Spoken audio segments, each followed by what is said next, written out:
au départ à Compiègne. Compiègne, c'est sur une grande place en pavé déjà, donc on est déjà un peu dans l'ambiance.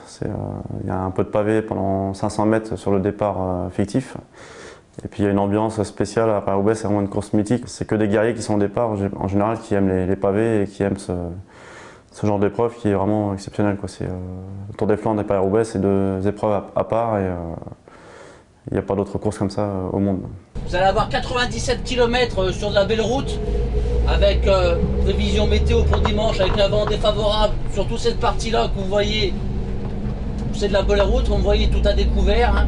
Il y a 100 km de plat avant d'attaquer les pavés, où là, la course part toujours très vite, parce qu'il y a des coureurs qui savent qu'ils ne peuvent pas gagner, sans prendre beaucoup d'avance le matin.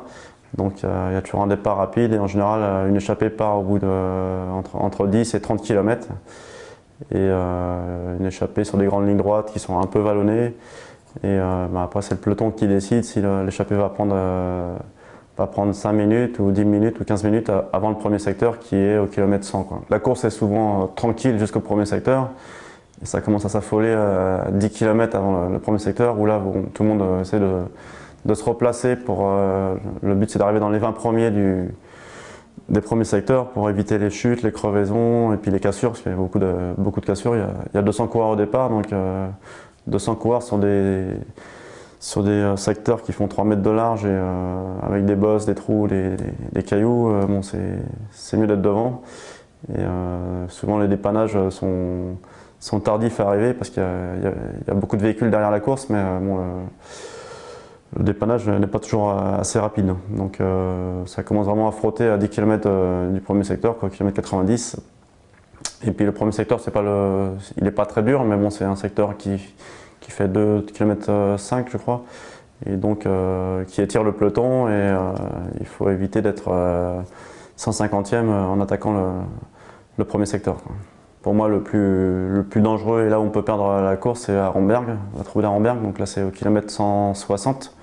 Donc il reste 90 km de course après ce secteur-là, mais c'est un secteur où c'est pas là qu'on va gagner Paris-Roubaix, mais c'est là qu'on peut le perdre. Parce que si on n'est pas dans les 15-20 premiers au début du secteur, c'est un secteur qui arrive on arrive en légère descente à 60 à l'heure, c'est pas large du tout. C'est vraiment le secteur le plus pourri de Paris-Roubaix. Il y a des trous partout, c'est souvent très humide. Et, c'est vraiment le plus dangereux et c'est là qu'il faut prendre des risques pour être sûr de sortir de secteur dans les 20 premiers, quoi. Après, il y a un enchaînement de secteurs très dur et très long, quoi. Jusqu'au deuxième ravitaillement, qui est au kilomètre 200. Il y a vraiment un enchaînement de secteurs durs pendant 40 km, là, donc qui sont les plus usants. Et puis bon, les coureurs ont quand même fait déjà 4 heures de course.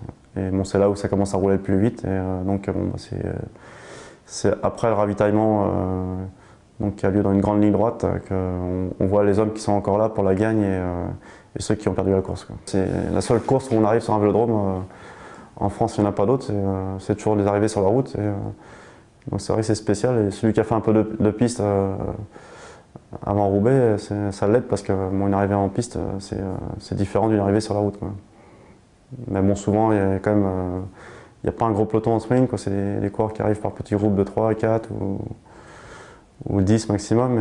Mais après, déjà, tout coureur qui finit au vélodrome de Roubaix, même s'il finit à 15 minutes, c'est une petite victoire parce que c'est une aventure qui est dure à finir. AG2R La Mondiale, le contraire de seul au monde.